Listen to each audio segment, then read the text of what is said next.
Okay, ಏನು ಸಮಾಚಾರ ಇದು? ಸಿದ್ದರಾಮಯ್ಯನವರು ಚುನಾವಣಾ ಕಣದಿಂದ ನಿವೃತ್ತಿ ಆಗ್ತಾರೆ. ಈ ಬಾರಿ ಕೊನೆ ಚುನಾವಣೆ ಅಂತ ಕೊನೆ ಬಾರಿ 2 ಸರಿ ಹೇಳಿದ್ದು ನಾವು ಗಮನಿಸಿದ್ದೀವಿ. ರಾಜಕಾರಣದಲ್ಲಿ ಹೀಗೆ ಆಗತ್ತೆ ಅಂತ ಹೇಳೋಕ್ಕಾಗಲ್ಲ. ಕೆಲವೊಂದು ಸಲ ಅವರಿಗೂ ಕೂಡ ಇಚ್ಛೆ ವ್ಯಕ್ತವಾಗ್ಬೋದು. ಇನ್ನು ಕೆಲವು ಸಮಯದಲ್ಲಿ ಏನಾಗ್ತವೆ, ನೀವು ನಿಲ್ಬೇಕ್ರಿ ಅಂತ ಅವರ ಅಭಿಮಾನಿಗಳು, ಬೆಂಬಲಿಗರು, ಕಾರ್ಯಕರ್ತರು ಅಥವಾ ಪಕ್ಷ ಹೈಕಮಾಂಡ್, ನೆಚ್ಚಿನ ನಾಯಕರು, ಆತ್ಮೀಯರು ಎಲ್ಲ ಹೇಳಿ ಆವಾಗ ಅವ್ರನ್ನ ವೇದಿಕೆಗೆ ಮತ್ತೆ ರೆಡಿ ಮಾಡುವಂಥದ್ದು ಇರುತ್ತೆ. ಆದರೆ ಸದ್ಯಕ್ಕೆ ಏನಿದೆ, ಅವರ ಮಾತಿನ ಒಂದು ಟ್ರ್ಯಾಕ್ ರೆಕಾರ್ಡ್ನ ರೆಫರೆನ್ಸ್ ಇಟ್ಕೊಂಡು ಹೇಳೋದಾದರೆ 2028ಕ್ಕೆ ಸಿದ್ದರಾಮಯ್ಯ ಅವರು ರಾಜಕೀಯ ನಿವೃತ್ತಿ ಬಯಸಿದರೆ, ಚುನಾವಣಾ ಕಣದಿಂದ ಹಿಂದೆ ಸರಿದ್ರೆ, ಯಾಕಂತ ಹೇಳಿದ್ರೆ ಕಾಂಗ್ರೆಸ್ ಅಷ್ಟು ಸುಲಭವಾಗಿ ಅವ್ರ ರಾಜಕೀಯ ನಿವೃತ್ತಿ ಅಂತ ಹೇಳಿ ಮೂಲೆ ಗುಂಪು ಮಾಡಲ್ಲ. ಯಾಕಂತ ಹೇಳಿದ್ರೆ ಕಾಂಗ್ರೆಸ್ಗೆ ಸಿದ್ದರಾಮಯ್ಯನವರ ಅಗತ್ಯ ಇದ್ದೇ ಇದೆ. ಎಸ್, ಏನು ನೋಡೋಣ, let's have a look in detail.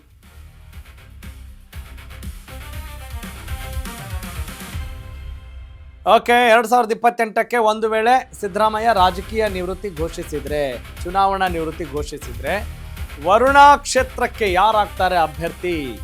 ಈಗಿನಿಂದಲೇ 2028ರ ಚುನಾವಣೆ ಗೆಲ್ಲಲು ರಣತಂತ್ರ ನಡೀತಾ ಇದೆ. 2 ವರ್ಷ ಮಾತ್ರ ಬಾಕಿ ಇದೆ. ಈಗಲಿಂದಲೇ ರಾಜಕೀಯ ತಂತ್ರಗಳು ಚಾಲ್ತಿಯಲ್ಲಿರ್ತವೆ. 3 ಪಕ್ಷಗಳ ನಾಯಕರಿಂದ ನಡೀತಾ ಇದೆ ತೆರೆಮರೆ ಕಸರತ್ತು.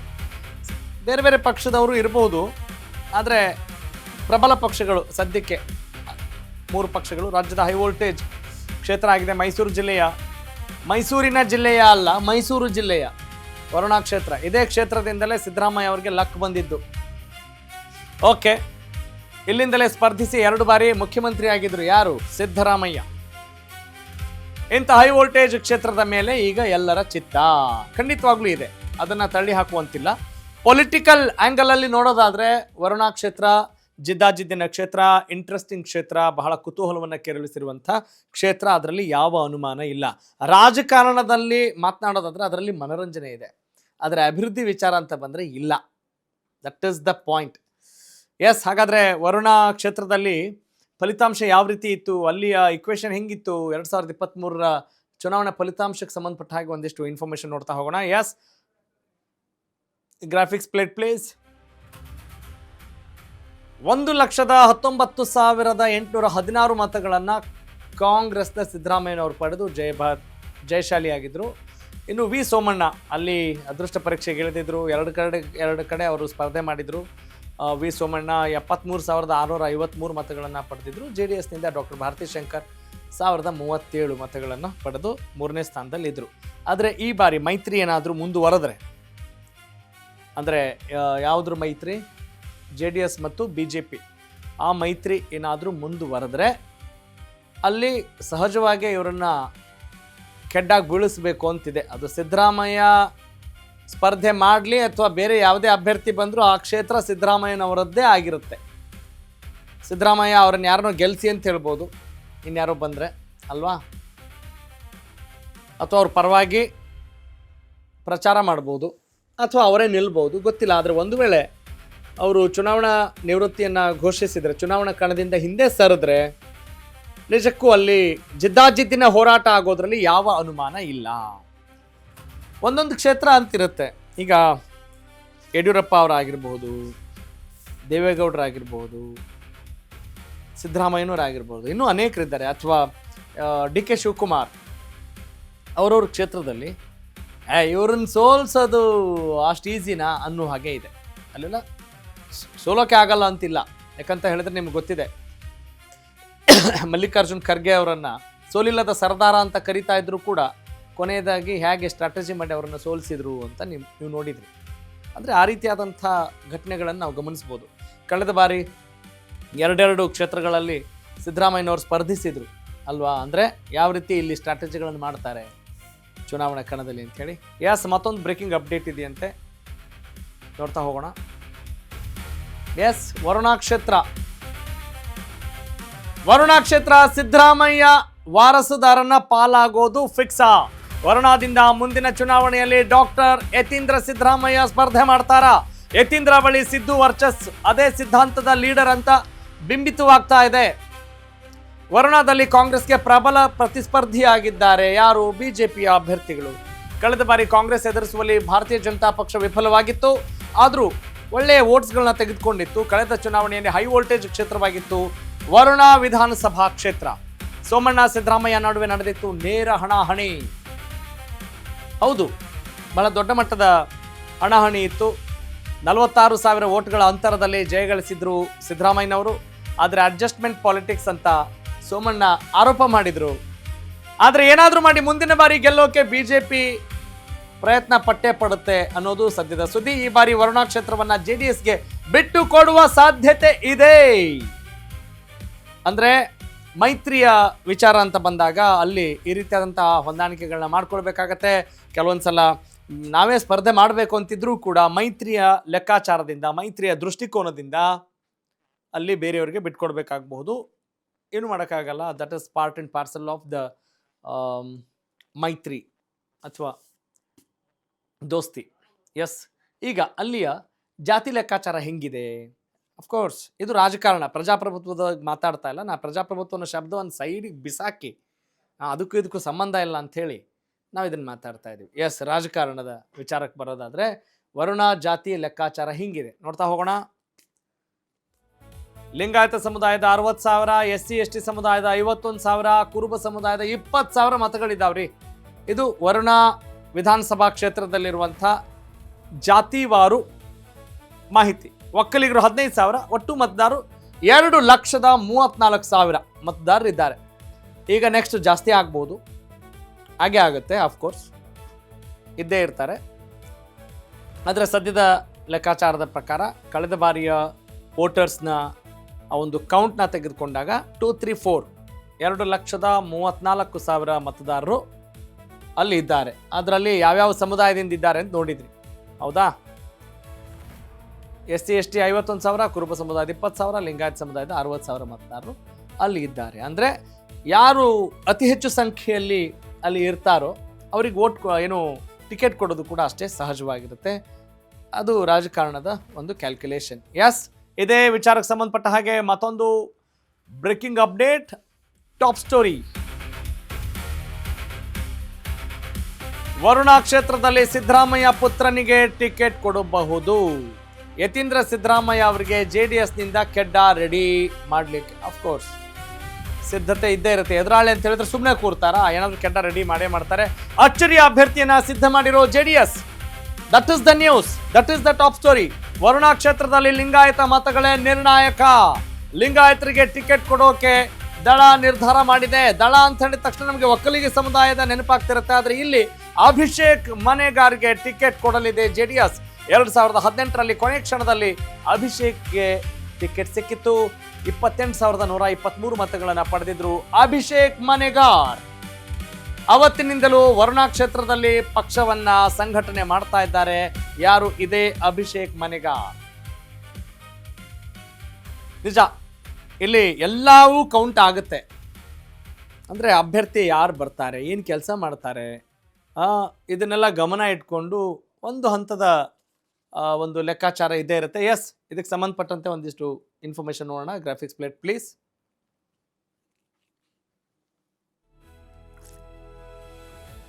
ಯತೀಂದ್ರ ಸಿದ್ದರಾಮಯ್ಯ, ಅಭಿಷೇಕ್ ಮನೆಗಾರ್ ಇವರ ನಡುವೆ ಸ್ಪರ್ಧೆ ನಡೆದರೆ ಯಾರನ್ನ ಮನೆಗೆ ಕಳಿಸ್ತಾರೆ? ಕಾಂಗ್ರೆಸ್ ವರ್ಸಸ್ JDS ಆದರೆ ಏನಾಗಬಹುದು? ಸಿದ್ದರಾಮಯ್ಯ ಒಬ್ಬ ಜನಪ್ರಿಯ ನಾಯಕ ಆಗಿರೋದ್ರಿಂದ ಅವರ ವರ್ಚಸ್ಸು, ಆ ಒಂದು ಲೆಗೆಸಿಯನ್ನು ಅಫ್ಕೋರ್ಸ್ ಇವರು ಕ್ಯಾರಿ ಮಾಡದೇ ಇರಲಿ, ಜನರ ಆಶೀರ್ವಾದ ಸಿದ್ದರಾಮಯ್ಯನವ್ರನ್ನ ಜ್ಞಾಪಿಸ್ಕೊಂಡು ಯತೀಂದ್ರ ಸಿದ್ದರಾಮಯ್ಯವ್ರಿಗೆ ಇರುತ್ತೆ. ಆದರೆ ಅಂತಹ ವ್ಯವಸ್ಥೆ ನಮಗೆ ಬೇಕಾ ಬೇಡವಾ ಅಂತ ಡಿಸೈಡ್ ಮಾಡೋದು ನೀವು ಮಾಡಬೇಕು ಅಲ್ವಾ? ಅಪ್ಪ ಚೆನ್ನಾಗಿ ಕೆಲಸ ಮಾಡ್ತಾ ಇದ್ರೆ ಅಪ್ಪಂಗೆ ಒಳ್ಳೆ ಹೆಸರಿದೆ ಅಂದ ತಕ್ಷಣ ಮಗನಿಗೆ ಹಾಕೋದು ಸರಿನಾ ಅಂತ ನೀವು ಪ್ರಶ್ನೆ ಮಾಡಿ. ಅದನ್ನು ನಾವು ಅವ್ರಿಗೆ ಹಾಕಿ ಅಂತ ಹೇಳ್ತಾ ಇಲ್ಲ ಅಲ್ವಾ? ಒಂದು ವೇಳೆ ಇವರಿಬ್ಬರ ನಡುವೆ ಫೈಟ್ ನಡೆದ್ರೆ ಯಾರು ವಿನ್ ಆಗ್ಬೋದು ಅನ್ನೋದು ನಿರ್ಧಾರ ಮಾಡಬೇಕಾದವ್ರು ನೀವು. ಆದರೆ ಸದ್ಯದ ಸಮಾಚಾರ ಏನು ಅಂತ ಹೇಳಿದ್ರೆ